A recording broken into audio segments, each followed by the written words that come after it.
Le rêve des expats à Lisbonne est-il terminé? C'est ce qu'on va voir aujourd'hui dans cette vidéo. Au cas où tu ne me connais pas, hein, je m'appelle Quentin, expatrié à Lisbonne depuis 2015 et fondateur de la communauté Lisbonne Social Coffee. J'organise des événements sociaux toutes les semaines à Lisbonne. N'hésite pas à venir nous voir hein, si tu es sur Lisbonne ou si tu viens prochainement sur Lisbonne. Et aujourd'hui, on va voir un thème très important puisque Lisbonne est devenue depuis quelques années un hub. Hein, plein d'expatriés viennent s'installer ici, mais il y a énormément de gens qui repartent. Et surtout, je croise beaucoup de gens à Lisbonne qui sont déçus, qui me disent que Lisbonne, bien, c'est pas ce qu'on leur a vendu sur les réseaux sociaux, c'est pas ce qu'on leur a dit. Donc aujourd'hui, je veux parler bien, des différents problèmes que les gens ici ont à Lisbonne, que les expatriés ont à Lisbonne. Et premièrement, c'est le coût de la vie. Alors déjà, je vous le dis tout de suite, Lisbonne, ce n'est plus la ville pas chère, ce n'est plus l'Eldorado qu'on avait connu en 2015.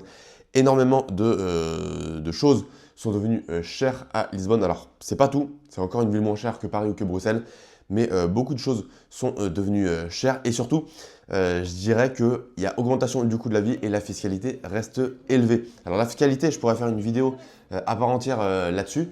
Mais si je peux le mettre dans cette partie, sachez que la fiscalité au Portugal elle est élevée. Alors il y a des régimes très spéciaux qui permettent d'avoir des avantages fiscaux, mais parfois je vois des gens me dire tu es allé au Portugal pour la fiscalité, pour les impôts. Eh bien, je vous le dis tout de suite, non, la fiscalité est élevée au Portugal. Hein. Par exemple, si vous avez une activité de freelance, alors évidemment ça dépend de ce que vous faites exactement, mais de façon générale, vous aurez la sécurité sociale à payer, donc le régime normal de sécurité sociale c'est 23%. Vous aurez évidemment ensuite, donc l'année d'après, l'impôt sur le revenu qui peut très vite monter à 30, 35, voire 40% si vous gagnez bien votre vie.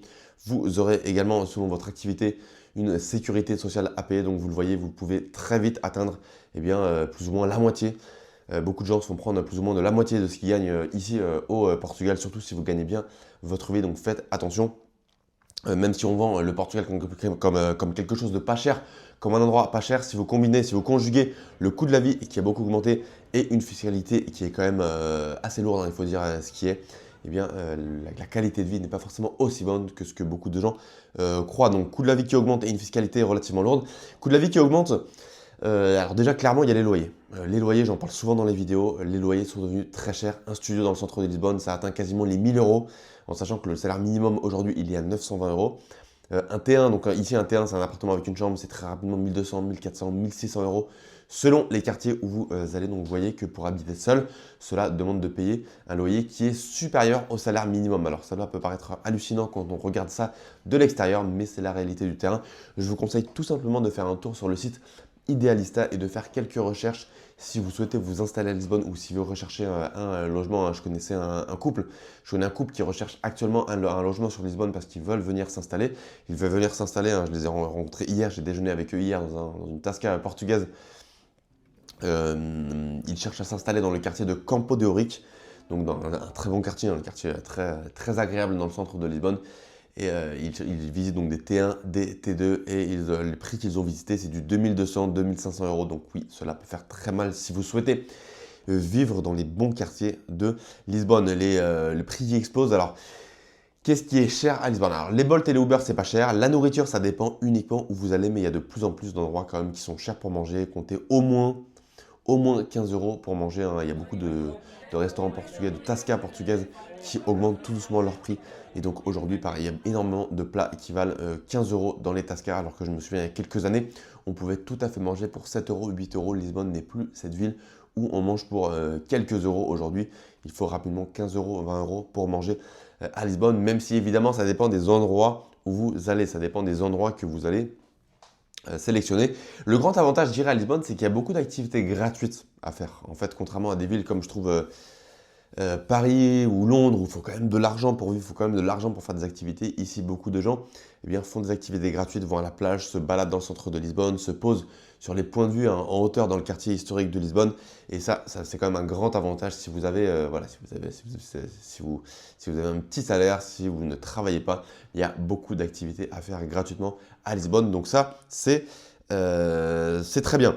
Ce que je pourrais noter, donc en plus d'une fiscalité assez lourde et le coût de la vie qui augmente, c'est globalement les salaires qui sont très bas. Hein. N'oublions pas que le coût de la vie ici à Lisbonne a explosé et les salaires n'ont pas été indexés sur l'inflation. Donc ceux qui ont des business en ligne ou des activités de freelance, vous pouvez vous en sortir et vous pouvez avoir une très bonne qualité de vie. Maintenant, si vous arrivez ici à Lisbonne, que vous n'avez pas de travail et que vous cherchez du travail sur le marché portugais, je vous le dis tout de suite, à moins d'avoir vraiment des qualifications bien précises ou d'être dans des niches bien précises, vous allez avoir des salaires qui sont quand même assez bas. Je vois beaucoup de gens qui font du support client et qui gagnent du 1000 euros, 1200 euros, 1400 euros par mois. Franchement, c'est très juste. C'est très juste quand vous voyez le coût des loyers. Alors, si vous vivez en colocation, voilà, si vous payez 500 euros, 600 euros pour une chambre en colocation et que vous gagnez 1400, 1500 euros, vous pouvez à peu près vous en sortir, mais déjà, vous ne serez pas riche, hein, je vous le dis tout de suite. Et quoi qu'il arrive, vous allez devoir compter vos dépenses. Donc ça, c'est très important de le dire. Les salaires au Portugal sont très bas, surtout à Lisbonne, où le coût de la vie a augmenté. Donc ça, c'est très important. Et enfin, le dernier problème que j'ai noté, ça ne concerne pas tous les expatriés, mais ça en concerne certains. C'est la saturation des expats. En fait, c'est tellement devenu un hub aujourd'hui, Lisbonne. Les gens viennent, pourquoi? Pour le beau temps, pour la sécurité, pour le coût de la vie relativement bas par rapport à leur activité de freelance ou de business en ligne, même si je l'ai dit, que le coût de la vie a beaucoup augmenté à Lisbonne. Beaucoup de gens trouvent que Lisbonne aujourd'hui n'est plus le Lisbonne de 2015 quand je suis arrivé. C'est plus le Portugal, c'est plus une ville vraiment authentique. Aujourd'hui, c'est devenu une capitale mondiale, c'est devenu une capitale hyper dynamique où on rencontre des gens du monde entier, où le coût de la vie, bien sûr, a augmenté. Comme je l'ai dit, alors ça plaît à certains, ça en déplaît à d'autres. Moi, personnellement, j'aime bien quand même les capitales, j'aime bien les villes dynamiques, j'aime bien les villes où on peut rencontrer des gens du monde entier, j'aime bien les villes où il y a énormément d'événements sociaux, où l'application par Meetup aujourd'hui, ici, elle est vraiment très forte, il y a énormément d'événements, et je suis devenu d'ailleurs un autre Meetup dans le cadre de ma communauté. Donc moi, j'aime bien, mais beaucoup de gens se plaignent du fait que voilà, il y a trop d'étrangers, il y a trop de monde dans les rues de Lisbonne, il y a trop de compétition pour rechercher des logements et on n'est plus vraiment au Portugal, on n'est plus vraiment au sein de la culture portugaise, on n'a plus tous ces petits endroits portugais, tous ces petits restaurants portugais pas chers qu'on avait à Lisbonne. Donc c'est plus le Portugal authentique, il faut dire ce qui est, c'est devenu une grande capitale et je sais que ça ne plaît pas forcément à tout le monde aujourd'hui, c'est une ville d'expatriés. Encore une fois, peut-être que ça va vous plaire, peut-être que ça ne va pas vous plaire, ça dépend des profils. La seule chose que je peux vous dire, c'est de venir si vous êtes encore en France ou en Belgique ou en Suisse ou au Canada et que vous souhaitez tester la vie à Lisbonne, testez quelques mois. Je dis toujours que pour vraiment s'imprégner de la vibe de Lisbonne, il faut rester au moins un an, il faut passer par les 4 saisons car la vie l'été à Lisbonne, elle est très différente de la vie l'hiver. L'hiver à Lisbonne, c'est une ville assez morte, alors que l'été, c'est une ville pleine de vie. On peut aller à la plage, il y a plein d'événements dans le centre de Lisbonne, il y a de la musique en live un peu partout. Donc ça, c'est super. Faites le test, tout simplement. Venez 6 mois, venez un an, passez au moins un été à Lisbonne, car l'été, c'est vraiment super selon moi. J'adore passer l'été à Lisbonne. Et vous pourrez voir si Lisbonne, oui ou non, c'est une ville faite pour vous, en fonction de votre profil, en fonction de vos attentes, en fonction de votre budget, bien sûr, et en fonction de ce que vous préférez. C'est une ville aussi pleine d'histoire, il y a une belle architecture, c'est une ville très culturelle, il y a plein d'activités culturelles à faire, il y a pas mal. Alors, en comparaison à Paris, il n'y a pas beaucoup de musées, hein, la vie culturelle et artistique à Paris, elle est très forte. Mais ici, franchement, on s'en sort bien. Il y a des musées très sympathiques, il y a beaucoup d'associations qui organisent des petits événements à droite à gauche à Lisbonne. Donc ça, c'est également super. Voilà. Est-ce que ça va vous correspondre? Tout ce que je peux vous dire, c'est qu'il faut venir tester la vie. Il y a des gens qui repartent après 6 mois, après un an, qui disent qu'ils sont déçus de Lisbonne. Il y a d'autres personnes comme moi qui sont là depuis 5 ans, 10 ans, 15 ans et qui adorent la vie à Lisbonne. Moi, c'est mon cas, donc je ne peux que vous inciter à au moins tester la vie à Lisbonne pour voir si vous allez être heureux ici, donc au Portugal et plus précisément dans la capitale portugaise, car vous le verrez si vous voyagez un petit peu en dehors de Lisbonne, les petites villes au Portugal sont très différentes de Lisbonne qui est la capitale. Lisbonne, c'est un peu comme par exemple Londres avec l'Angleterre.